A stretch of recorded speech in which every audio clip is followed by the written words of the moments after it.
Okay, Bacha Party will start with electrochemistry. Uh,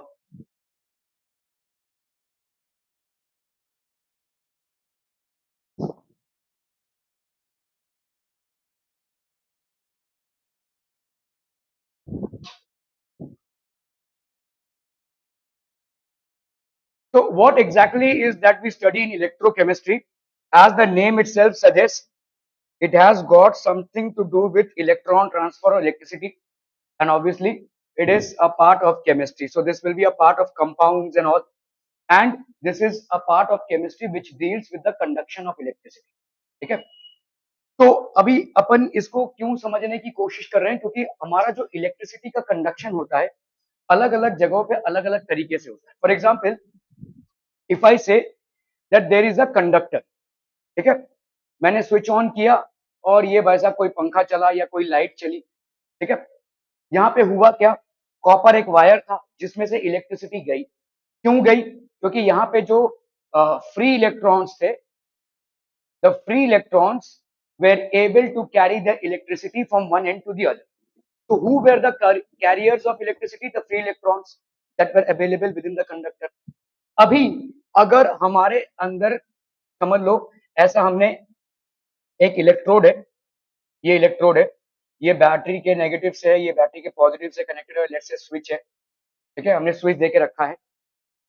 अगर ये एक पुअर कंडक्टर हुआ तो इलेक्ट्रिसिटी आपको यहाँ पे बल्ब जलता हुआ नहीं मिलेगा, लेकिन अगर बल्ब जल रहा है तो यहाँ पे ये एक इलेक्ट्रोलाइट है. मतलब लिक्विड में जो गुड कंडक्टर होता है उसको अपन बोलते हैं इलेक्ट्रोलाइट. समझ में आ रहा है?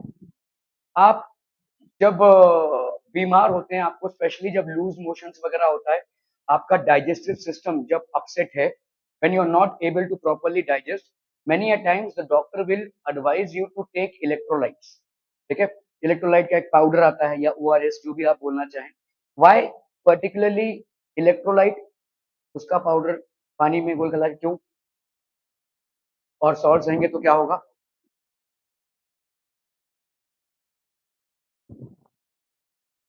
आपको क्या फायदा है? देखिए, आपके बॉडी में अभी डाइजेस्टिव सिस्टम अपसेट है, ठीक है, तो आपके बॉडी में जो डाइजेस्टिव सिस्टम अपसेट है उसका पे हम कुछ कर नहीं सकते हैं. फिलहाल आपके बॉडी में पानी की कमी नहीं होनी चाहिए, because we are not aquatic animals. तो we need a certain percentage of water in our body all the time. तो पहला तो आपका वाटर का रिक्वायरमेंट पूरा होना चाहिए, इसके लिए इलेक्ट्रोलाइट. और दूसरा ये कि आपके जो सॉल्ट्स हैं वो जैसे ही पानी में आते हैं तो वो आयनाइज होते हैं, ठीक है, आयंस बनते हैं. आपके बॉडी में जितने भी रिस्पॉन्सेज होते हैं, जैसे किसी गर्म तवे पे मैंने हाथ रख दिया तो मेरा फट से हाथ हट जाएगा, मैंने देखा भी नहीं उसको. सो ये with in a fraction of a second हो जाएगा. मैं नंगे पांव चल रहा हूँ, किसी कांटे पे मेरा पैर पड़ गया, फट से मेरा पैर हट जाएगा, even without looking at it. ठीक है, तो मैं देख रहा हूँ उसके बाद मैं अपना पैर हटाऊंगा, ऐसा नहीं है. ये इमीडिएट रिस्पॉन्स है. ये क्यों हो रहा है? क्योंकि फटाक से मेरे मसल से और मेरे स्किन ने उसको एहसास किया और ये इलेक्ट्रिक सिग्नल मेरे ब्रेन या स्पाइनल कॉर्ड तक पहुंचा और इमीडिएटली मैसेज आया मेरे मसल्स का कॉन्ट्रैक्ट होने. ठीक है, तो my muscles in the thigh contracted. जैसे मेरा या मेरा हाथ अगर करो तो मेरा हाथ का मसल्स कॉन्ट्रैक्ट हो गया. ये फटाक से हुआ within the fraction of a second. तो it has to be an electrical impulse. और इलेक्ट्रिकल इम्पल्स मतलब हमारे बॉडी में क्या भाई साहब वायर कनेक्टेड है? नहीं. क्या हमारे बॉडी में कोई ऐसा चार्जिंग पॉइंट है? नहीं. तो हमारे बॉडी में बेसिकली ये जो चार्जेस होते हैं ये रहते हैं. These are the ones which carry the messages. क्या ये समझ में आ रहा है?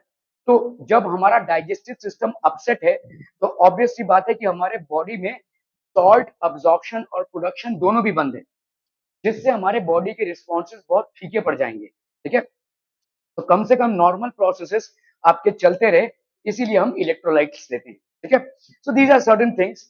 हम यहाँ पे बात करेंगे इलेक्ट्रोकेमिस्ट्री की. So we will start with this new chapter. ठीक है, concept of redox reaction and n factor. थोड़ा सा रिकॉल कीजिए, रिडॉक्स रिएक्शन क्या होता है? एक ऐसा रिएक्शन जिसमें रिडक्शन भी हो रहा हो और ऑक्सीडेशन भी हो रहा हो. हालांकि वो सारे रिएक्शंस भी ऐसे ही होते हैं, उसको हम बोलते हैं रिडॉक्स रिएक्शन. तो गेन ऑफ इलेक्ट्रॉन्स और यहाँ पे लॉस ऑफ इलेक्ट्रॉन्स की बात कर रहे हैं. भूल जाइए वो डेफिनेशन जहाँ पे ऑक्सीजन के एडिशन को आप ऑक्सीडेशन बोलते थे, या हाइड्रोजन के एलिमिनेशन को आप ऑक्सीडेशन बोलते थे, या ऑक्सीजन के रिमूवल को आप रिडक्शन बोलते थे, या हाइड्रोजन के एडिशन को आप रिडक्शन बोलते थे। ये सब बेकार के डेफिनेशन है। अभी अभी सारा गेम इलेक्ट्रॉन्स पे। इलेक्ट्रॉन का एडिशन मतलब ऑक्सीडेशन, इलेक्ट्रॉन्स का रिमूवल मतलब रिडक्शन। इस तरह से अपन चलेंगे। और जितने भी आपके इलेक्ट्रॉन्स एक पर्टिकुलर रिएक्शन में एडिशन होते हैं, वही आपके बन जाते हैं एन फैक्टर। इसी एन फैक्टर से आपकी बैलेंसिंग होती है। ठीक है, क्लियर है? रेडॉक्स रिएक्शंस इन इलेक्ट्रोकेमिस्ट्री, तो हम ये पहला टॉपिक पढ़ेंगे इसको। फिर इलेक्ट्रोकेमिकल सेल क्या होता है, टाइप्स ऑफ इलेक्ट्रोकेमिकल सेल्स। तो एक हो गया आपका गैल्वेनिक सेल, एक हो गया आपका इलेक्ट्रोलाइटिक सेल, फिर electrodes that is anode and cathode, construction of a galvanic cell. These are certain things that we have. क्या ये समझ में आ रहा है? ओके ओके ओके, ठीक है। तो what is a redox reaction? A type of chemical reaction in which oxidation reduction takes place simultaneously.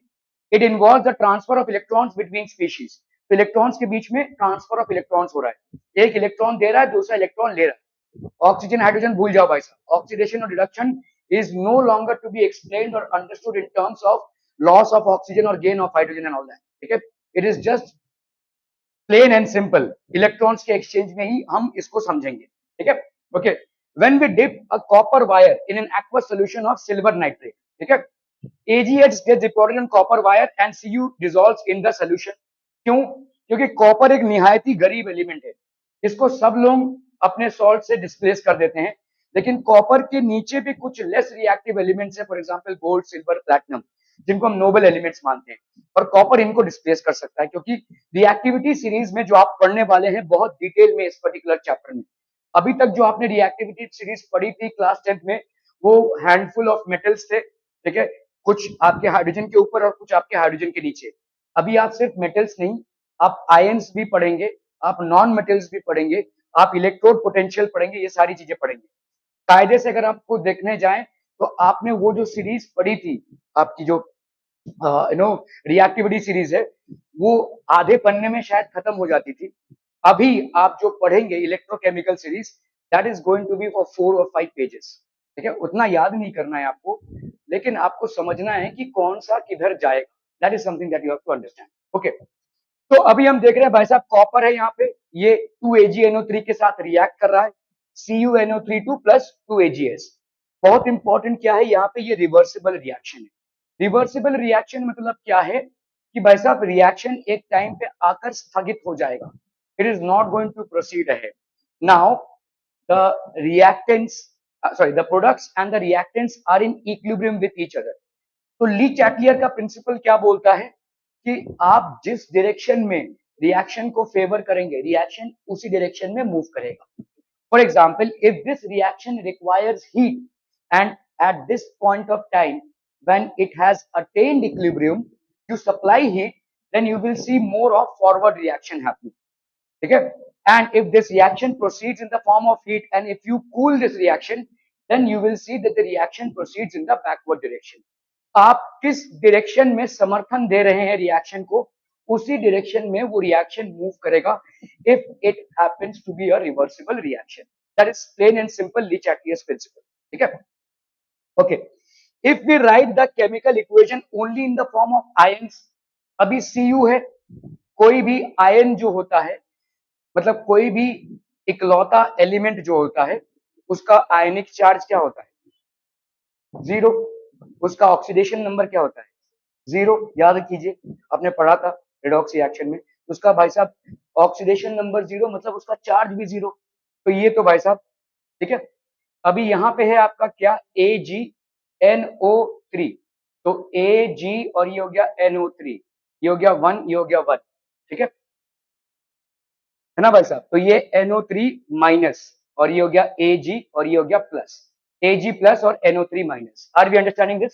ठीक है, ओके। तो यहाँ पे हो गया आपका Ag प्लस 2Ag प्लस। तो यहाँ पे क्या बन रहा है, देखो CuNO32 बन रहा है। अगर मैं इसको सेपरेट कर लूं तो ये क्या बनेगा, Cu2 plus plus NO3 2 minus, यही तो है ना भाई साहब?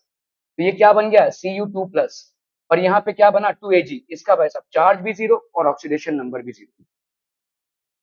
क्या ये समझ में आ रहा है? नहीं? चलिए करते हैं, कोई दिक्कत नहीं है।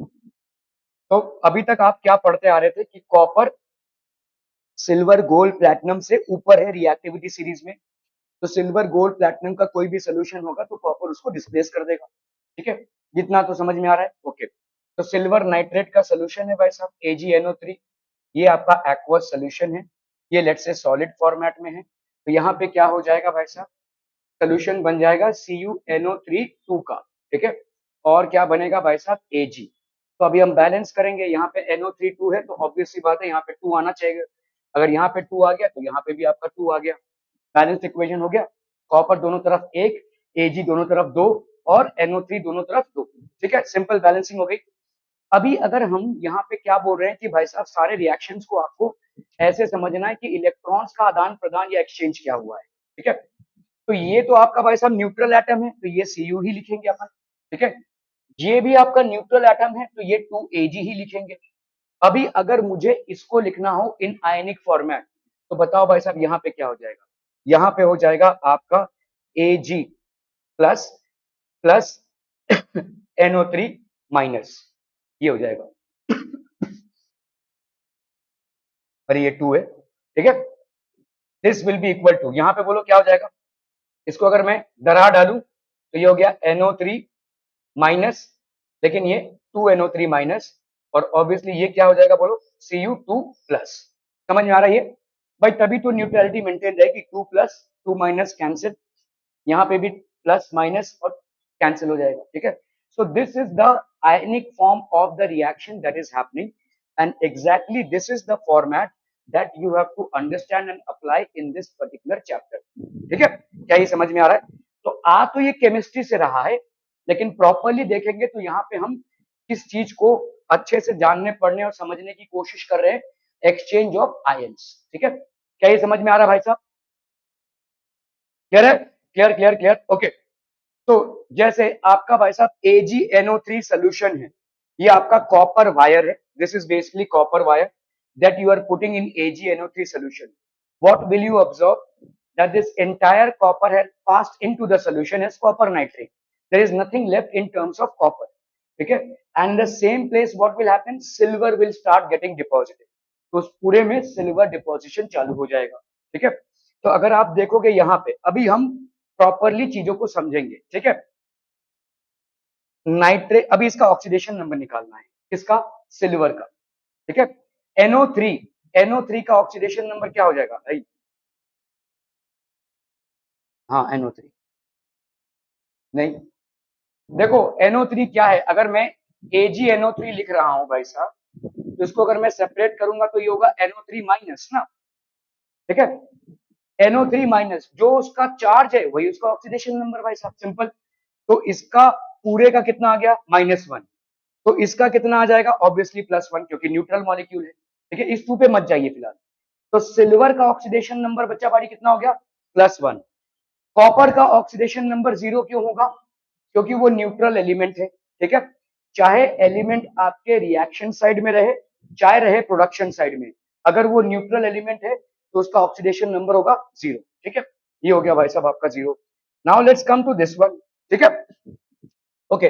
Cu है NO3 और ये 2 है, तो ऑब्वियसली इसका कितना हो जाएगा? -1। लेकिन -1 इंटू 2 कितना हो जाएगा? -2। तो ये हो गया -2, तो ऑब्वियसली इसका कितना हो जाएगा? +2, ठीक है। Silver as a neutral molecule will again have a charge of 0. Are we getting this? Now let's come to this, ठीक है, ओके। चलिए अभी देखते हैं। तो सिल्वर का कितना था? +1, कितना हो गया भाई साहब? 0। तो क्या हो गया? रिडक्शन या ऑक्सीडेशन? तो आपके ऑक्सीडेशन नंबर में अगर घटौती होती है, अगर वो गिर रहा है, तो ये हो जाएगा रिडक्शन। तो ये वाला भाई साहब +1 से हो गया 0, so it has reduced and hence we will call this as reduction. यहाँ पे कॉपर 0 है और क्या बना रहा है? +2। तो this is basically what? Oxidation. तो from 0 to this moving to +2। क्या ये समझ में आ रहा है? ठीक है, are we getting this? So here the silver from the solution gets reduced and gets deposited on the copper wire as silver. Copper gets oxidized, forms Cu2 plus and goes into the solution. NO3 minus ions are spectators. ये भाई साहब mutual spectators है। NO3 का यहाँ पे भी -1 था, यहाँ पे भी भाई साहब वो -1 ही, ठीक है। उनका कोई ऑक्सीडेशन या रिडक्शन नहीं हो रहा है। Whatever was the oxidation number for NO3 ions on the left hand side, that is on the reactant sides, it is going to remain the same when it is getting transported to the product side. क्या ये समझ में आ रहा है? Are we clear? ठीक है, सी you का हो रहा है भाई साहब और ए जी का चेंज हो रहा है। सी यू जीरो से क्या हो गया, प्लस 2 हो गया, ऑक्सीडेशन हो गया। और ए जी का भाई साहब +1 से 0 हो गया, मतलब रिडक्शन हो गया। और ऑक्सीडेशन और रिडक्शन जो ही है वो पैरेलल चलते हैं। Are we clear? Clear on this one? Okay okay okay. Here Ag plus from the solution gets reduced and gets deposited on the copper wire as Ag. CuS gets reduced Cu2 plus and goes into the solution, and NO3 ions are spectators.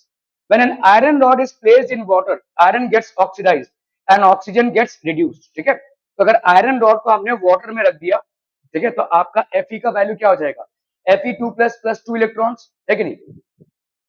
ये iron है, iron को अगर आप देखोगे तो ये क्या है, 0। लेकिन अगर मैं इसके आयंस बनाऊं तो ये क्या बनेगा, Fe2 प्लस 2 इलेक्ट्रॉन, ये 2 इलेक्ट्रॉन्स लूज कर रहा है बेसिकली। ठीक है, अभी भाई साहब यहाँ पे क्या है, देखो, the following when an iron rod is placed in water, iron gets oxidised. Oxidised का मतलब क्या है, इसका ऑक्सीडेशन नंबर बढ़ जाएगा। क्यों ही बढ़ जाएगा, क्योंकि यहाँ पे है 0 और यहाँ पे है +2, तो देखिए ये क्या हो गया, ऑक्सीडेशन हो गया।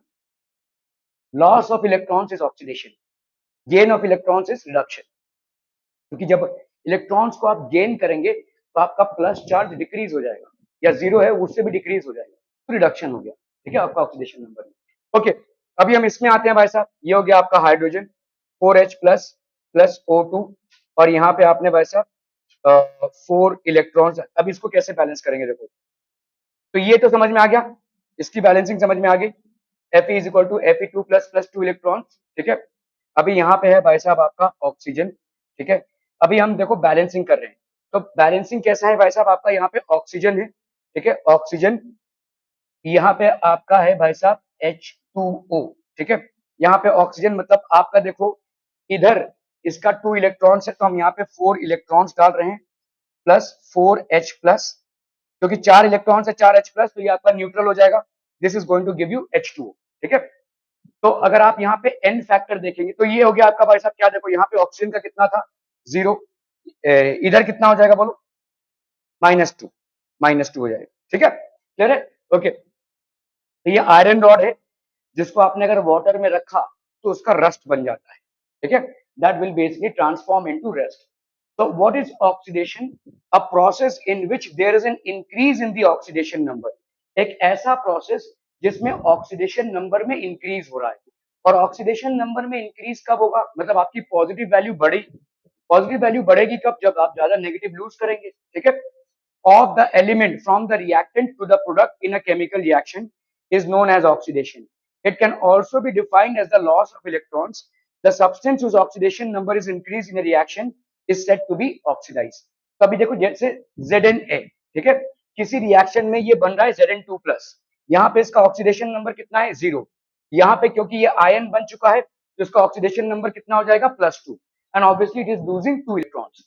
So we can say that the oxidation number of zinc increases from 0 to +2। इसको लिख लीजिए भाई साहब फटाफट से। ठीक है, व्हाट इज ऑक्सीडेशन?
ठीक है, ओके। तो ये हो गया प्रोसेस ऑक्सीडेशन का। A process in which there is a decrease in the oxidation number of the element from the reactant to the product in a chemical reaction is known as reduction. It can also be defined as the gain of electrons. तो यहाँ पे कितना था देखो, Cu2 plus था, इसने 2 electrons gain किया तो इसका कितना बन गया Cu। ठीक है भाई साहब, यहाँ पे कितना था इसका ऑक्सीडेशन नंबर +2 और इधर कितना हो गया 0। So is there a reduction in the oxidation number, so this process is known as reduction. ठीक है, so the oxidation number of Cu is decreased from +2 to 0। Are we understanding this? क्या ये समझ में आ रहा है? बहुत बढ़िया, ओके। तो रिडॉक्स रिएक्शन क्या हो जाएगा? A reaction in which both reduction and oxidation takes place simultaneously is known as a redox reaction। अभी ZnCS है, Zn है आपका भाई साहब प्लस Cu2 प्लस है, तो यहाँ पे क्या हो रहा है Cu और Zn2 प्लस। अभी देखो यहाँ पे हुआ क्या है, ये Zn था 0, ये बन गया भाई साहब +2, ये था +2, ये बन गया 0, तो इसका क्या हो गया भाई साहब रिडक्शन। ठीक है, इसका क्या हो गया भाई साहब oxidation. Oxidation 2H2 plus O2, ये क्या बन रहा है आपका भाई साहब 2H2। ठीक है, hydrogen plus oxygen. So in reactions oxidation and reduction, अगर आप देखोगे ये 0 है और ये भी 0 है, लेकिन यहाँ पे ये -2 हो गया और ये हो गया आपका -1। ठीक है, क्लियर है, समझ में आ रहा है ये? In reactions oxidation and reduction are always inseparable. If oxidation takes place, अगर ऑक्सीडेशन हो रहा है तो रिडक्शन भी होगा। Reduction will also happen simultaneously. ठीक है, रिडक्शन भी होगा and vice versa, because each depends on the other. एक दूसरे पे ये इनकी डिपेंडेंसी है। ठीक है, ओके। एन फैक्टर क्या है भाई साहब? It is defined as the change in oxidation state per molecule. ये बहुत जरूरी है, change in oxidation state per molecule. It is also known as the valency factor. इसको अपन वैलेंसी फैक्टर भी बोलते हैं। जैसे यहाँ पे देखो सोडियम एक है, ये बना Na प्लस प्लस इलेक्ट्रॉन, तो यहाँ पे ऑक्सीडेशन नंबर कितने से चेंज हुआ? 1 से चेंज हुआ, ये हो गया इसका n factor. In this reaction there is a change in the oxidation state, तो यहाँ पे +1 -0 that is 1 per molecule of sodium, hence n factor आपका कितना हो गया 1। Are we understanding this? इसको लिख लीजिए भाई साहब, n factor. What is n factor? N factor is defined as the change in oxidation state per molecule।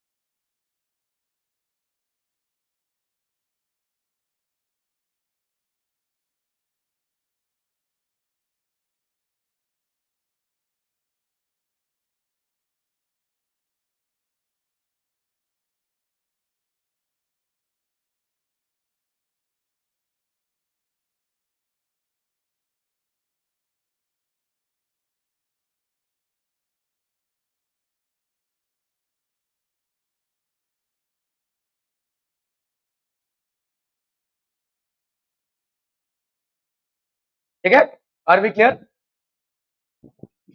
Zn का देख लो भाई साहब, यहाँ पे Zn2 प्लस प्लस 2 इलेक्ट्रॉन बना रहा है, ये हो गया 0, ये हो गया +2 और ये हो गया 2 इलेक्ट्रॉन्स।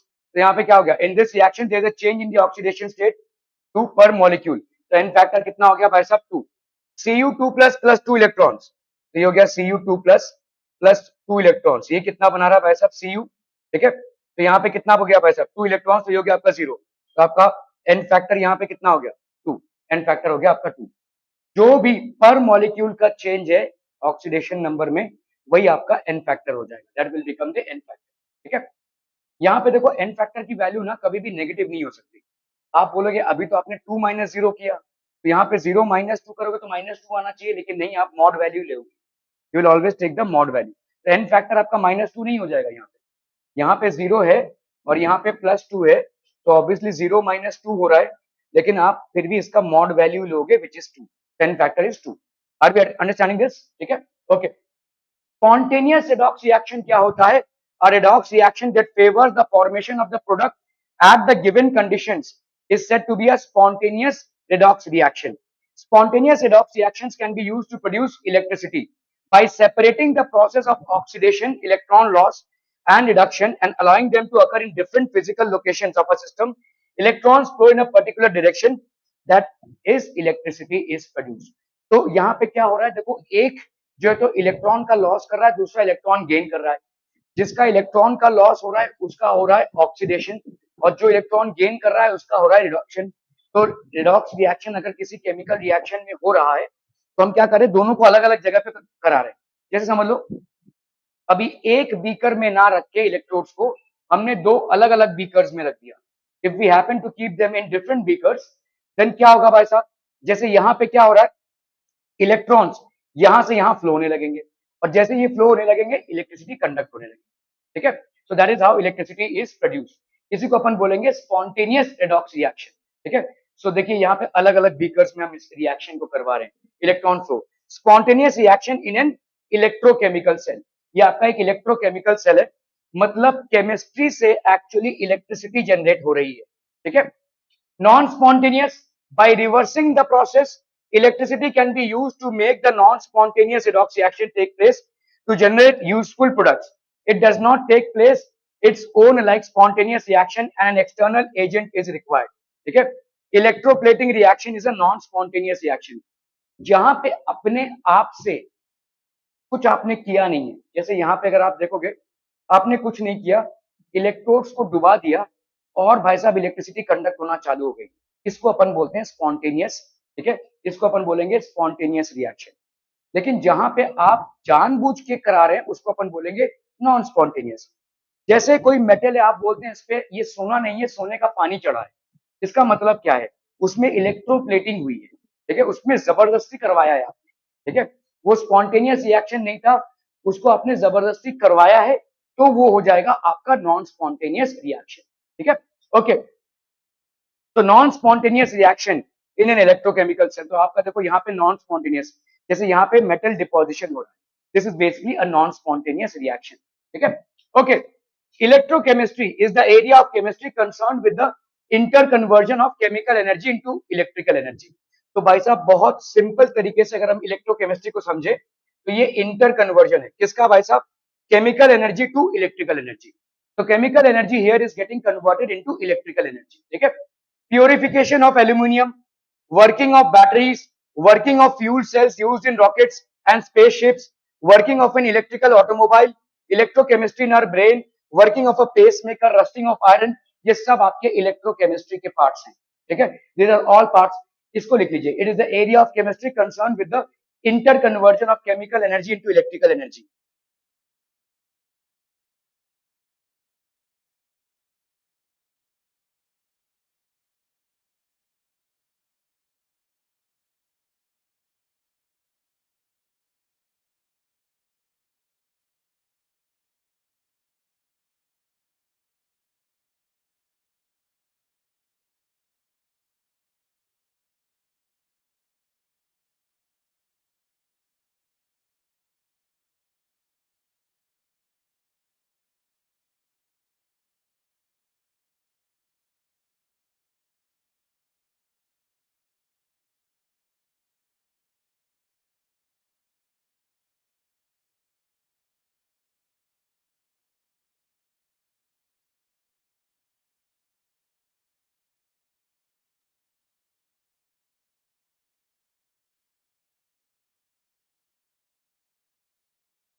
ठीक है, कह रहे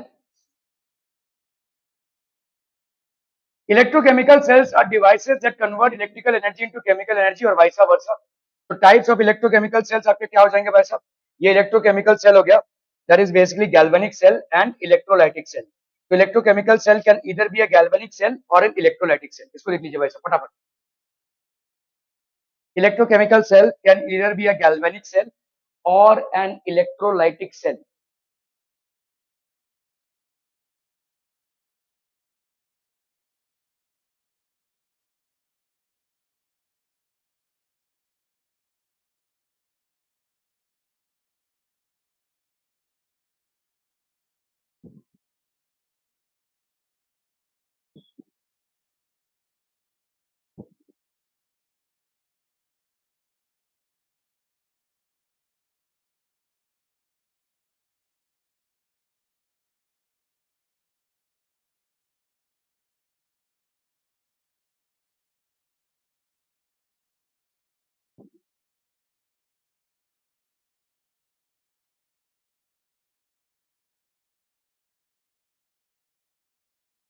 ठीक है, ओके. गैल्वेनिक सेल एक ऐसा इलेक्ट्रोकेमिकल सेल है which uses spontaneous chemical reaction to produce electrical energy. Spontaneous मतलब जो अपने आप से हो रहा. ठीक है. It is also known as a voltaic cell. इसका भाई साहब दूसरा नाम क्या है? वोल्टाइक सेल है. और यहां पे क्या यूज हो रहा है? Spontaneous chemical reaction to produce electrical energy. The batteries in automobiles have the same fundamental mechanism. आपके जो कार में जो बैटरीज होते हैं या आपके टू व्हीलर्स में जो बैटरीज होते हैं वो आपके क्या हो जाएंगे? They will be galvanic cell. ठीक है, okay. Consider a circuit as shown in the galvanic cell. In the left container, oxidation takes place by convention, and the right container, reduction takes place. If the overall reaction in the convention is spontaneous, then it can be said that it facilitates the flow of electrons and the electric current. यहाँ पे भाई साहब electron flow हो रहा है तो representation of a galvanic cell हो गया ये. ठीक है, ये आपका रिप्रेजेंटेशन किसका हो गया? गैल्वेनिक सेल का. ठीक है. Electrolytic cell. An electrolytic cell can be defined as an electrochemical device that uses electrical energy to facilitate a non-spontaneous redox reaction. Okay? If we put a battery in the shown circuit, then the reaction takes place in the direction that is the total redox reaction is a non-spontaneous reaction being driven by electrical energy. ठीक है, तो electrolytic cell कौन सा है भाई साहब? जहां पे आप एक नॉन स्पॉन्टेनियस रिडॉक्स रिएक्शन कराने, जो रिएक्शन अपने आप से ना होता हो. ठीक है, reverse of a spontaneous reaction. तो यहाँ पे आपने एक बैटरी डाल के रखी और उसमें आप रिएक्शन करवा रहे. ठीक है, क्या ये समझ में आ रहा है? वहां पे कोई बैटरी नहीं थी, वहां पे अपने आप से रिएक्शन हो रहा है. देख लो ध्यान से, यहाँ पे रिएक्शन अपने आप से हो रहा है, electron flow. So it is a spontaneous. So when we are talking about an electrochemical cell, let's say a galvanic cell or a voltaic cell, the reaction that is happening here is spontaneous, अपने आप से. ठीक है. When we are talking about an electrolytic cell, here the reaction is non-spontaneous because you are using a battery. ठीक है, तो ये हो गया भाई साहब आपका electrolytic cell. Working principle of galvanic cell. तो आपका देखो यहाँ पे ये जिंक रॉड है. This is basically zinc rod. ठीक है, और यहाँ पे है copper rod which is also known as the cathode. ये है zinc rod which is also known as the anode. यहाँ पे कॉपर रॉड है which is also known as the cathode. They are dipped. ये सॉल्ट ब्रिज का क्या function होता है वी विल सी. यहाँ पे जिंक सल्फेट सोल्यूशन है और यहाँ पे है कॉपर सल्फेट सोल्यूशन. इलेक्ट्रॉन्स का फ्लो कहां से कहां तक होगा? इधर से इधर तक. ठीक है, तो आपको मालूम है कि इलेक्ट्रॉन जिस डायरेक्शन में फ्लो होते हैं उसके ऑपोजिट डायरेक्शन में कन्वेंशनल करंट फ्लो होता है. तो अगर इलेक्ट्रॉन आपके जिंक रॉड से कॉपर रॉड में फ्लो हो रहे हैं तो obviously current is flowing from copper to zinc. क्या ये समझ में आ रहा है? अभी हम एक एक चीज यहाँ पे कंसिडर करेंगे. What is basically N anode. ठीक है, तो आपका यहाँ पे क्या हो जाएगा? जिंक सल्फेट है. जिंक सल्फेट को अपन क्या लिख सकते हैं? Zn2 plus plus SO4 2 minus. तो ये क्या हो जाएगा भाई साहब? इसने क्या कर दिया है? दो इलेक्ट्रॉन्स लूज किया जाएगा. तो यहाँ पे जो जिंक है this is going to do what? This is going to lose two electrons. ये आपके दो इलेक्ट्रॉन्स लूज करेगा. इसकी बात नहीं कर रहे हैं हम. यहाँ पे ये दो इलेक्ट्रॉन्स लूज करेगा. ठीक है, यही दो इलेक्ट्रॉन्स क्या होंगे? यहां से इधर फ्लो होंगे. क्यों फ्लो होंगे? क्योंकि यहाँ पे है आपका कॉपर सल्फेट और कॉपर सल्फेट भाई साहब क्या होता है? Cu2 plus plus 2 electrons. ठीक है, अभी ये जो Cu2 प्लस बना है यहाँ पे, ये Cu2 प्लस क्या करेगा? ये दो इलेक्ट्रॉन्स को लेकर बना देगा कॉपर. ठीक है, ये इसको हम विस्तारित रूप से देखेंगे. तो जहां पे इलेक्ट्रॉन का लॉस हो रहा है, तो Zn यहाँ पे क्या था भाई साहब, Zn यहाँ पे बन रहा है Zn2 प्लस प्लस 2 इलेक्ट्रॉन्स। इसको अपन क्या बोलेंगे, एनोड साइड। अभी तक आपने क्या पढ़ा था, cathode is basically the negative and anode is the positive. इस डेफिनेशन को रद्दी में डाल दीजिए क्योंकि अभी किसी काम का नहीं है, ठीक है। Now everything, every aspect of this chemistry has to be defined in either the loss or the gain of electrons, ठीक है। तो आपका भाई साहब यहाँ पे जिंक है, इसका क्या हुआ है, loss of electrons. Loss of electrons जहां पे होता है उस साइट को अपन बोलते हैं anode, that site is known as anode, ठीक है। तो जिंक का लॉस ऑफ इलेक्ट्रॉन्स हुआ है, मतलब उसका क्या हुआ है, ऑक्सीडेशन हुआ है, क्योंकि यहाँ पे था 0 और यहाँ पे हो गया +2। तो हम यहाँ पे बोल सकते हैं oxidation site, oxidation site is known as the anode. क्या ये समझ में आ रहा है। और कॉपर का क्या हो रहा है भाई साहब, ठीक है। कॉपर ऑलरेडी Cu2 प्लस था, तो इसने 2 इलेक्ट्रॉन्स लॉस किया, गेन किया, यही 2 इलेक्ट्रॉन्स जो जिंक की तरफ से आए, और यहाँ पे क्या बन गया, Cu0, ठीक है।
यहाँ पे क्या हो रहा है भाई साहब आपका, जहां पे आपका ऑक्सीडेशन नंबर बढ़ रहा है, तो यहाँ पे क्या हो रहा है, तो यहाँ पे क्या हो रहा है भाई साहब, आपका +2 से 0 हो गया, तो यहाँ पे क्या हुआ आपका, रिडक्शन, सॉरी घट रहा है।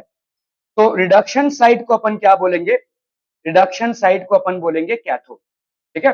ये याद रखिएगा फंडामेंटली। तो oxidation side is known as anode and reduction side is known as cathode.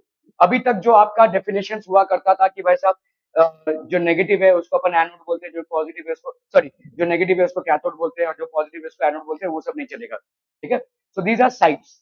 Working of anode, let us consider the left beaker in the previous example of the galvanic cell.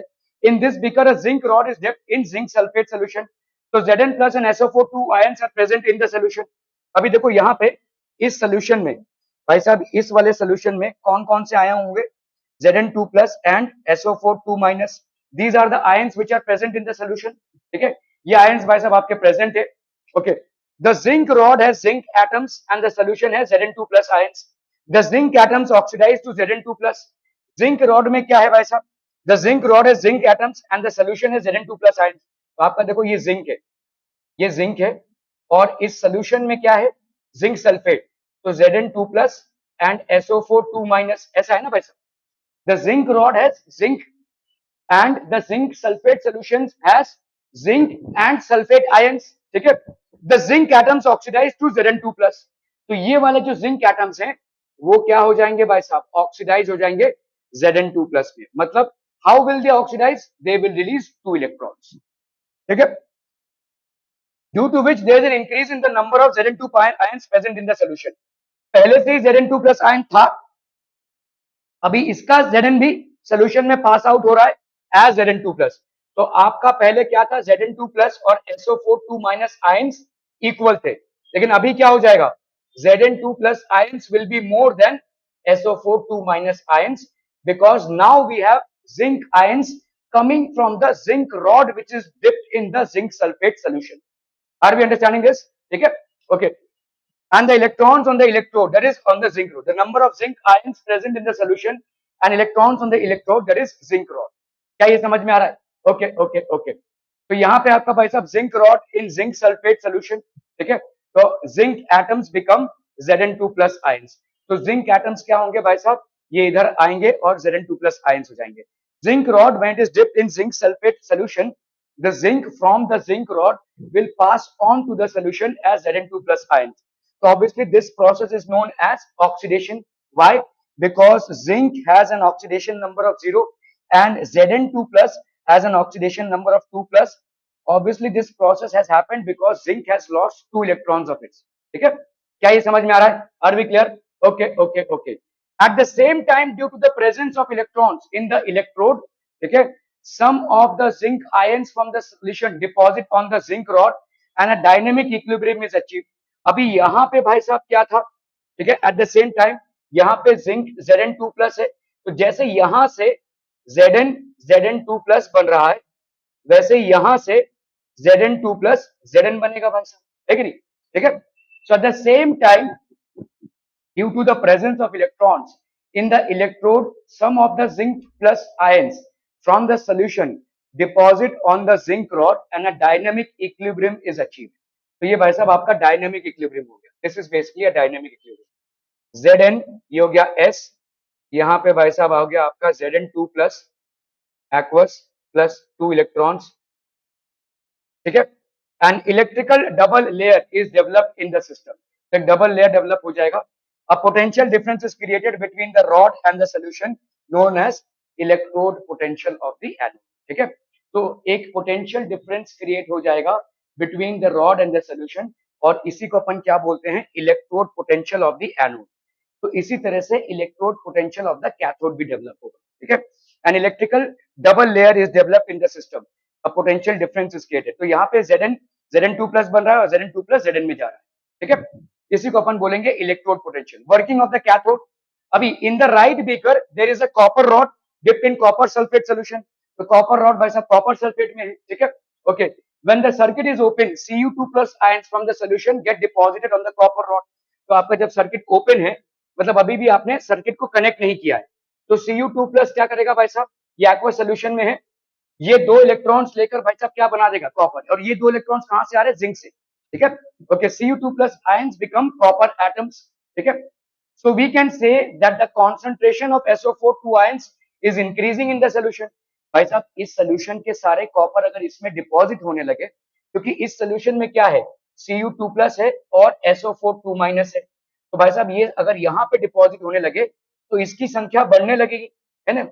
SO4 2 minus ions will increase from the copper plus ions. ठीक है, is more and more populated with the negative charges. Due to this, when Cu2 plus ions want to get deposited further, they are strongly dragged by the more negative ions that are already present in the solution. अभी जा रहा है जा रहा है जा रहा है जा रहा है, लेकिन यहाँ पे क्या होने लगेगा, नेगेटिव चार्ज बढ़ने लगेगा. किसका, SO4 2 माइनस का. एक टाइम ऐसा आएगा कि SO4 2 माइनस बोलेगा भाग चलो इधर, क्योंकि यहाँ पे तुम पोटेंशियल को बढ़ा रहे हो ना. Cu2 प्लस अभी तक जा रहा था और Cu2 प्लस के जाने से यहाँ पे क्या हो रहा है, नेगेटिव बढ़ता जा रहा है. तो अभी एक टाइम आएगा जब नेगेटिव ही पॉजिटिव को खींच लेगा. ठीक है, so now dragged by the more negative ions that are already present in the solution, hence it hinders the process. तो प्रोसेस हिंडर होने लगेगा. ठीक है, और तभी जरूरत पड़ेगी एक और मैकेनिज्म की जिसको अपन बोलते हैं सॉल्ट ब्रिज. ठीक है, सो क्या ये समझ में आ रहा है, यहाँ पे SO4 2 माइनस आयंस की डेंसिटी बढ़ने लगेगी, और बढ़ने लगेगी तो अभी तक जो स्मूथ प्रोसेस चल रहा था Cu2 प्लस का Cu में जाने का, वो रुक जाएगा. ठीक है, and electrical double layer is developed in the system. A potential difference is created known as electrode potential of the cathode. तो हमने देखा एक हो गया इलेक्ट्रोड पोटेंशियल ऑफ एनोड और दूसरा हो गया इलेक्ट्रोड पोटेंशियल ऑफ कैथोड. ठीक है, okay. A spontaneous reaction is used to produce electricity. The most popular galvanic cell is the Daniell cell. ठीक है, galvanic cell कौन सा है भाई साहब, आपका Daniell cell, having an anode of zinc and a cathode of copper. It was built by two electrodes. तो zinc rod which is dipped in zinc sulphate solution and copper rod which is dipped in copper sulfate solution, they are connected by a salt bridge. ये भाई साहब किससे connected है? Salt bridge से. इसको लिख लीजिए भाई साहब.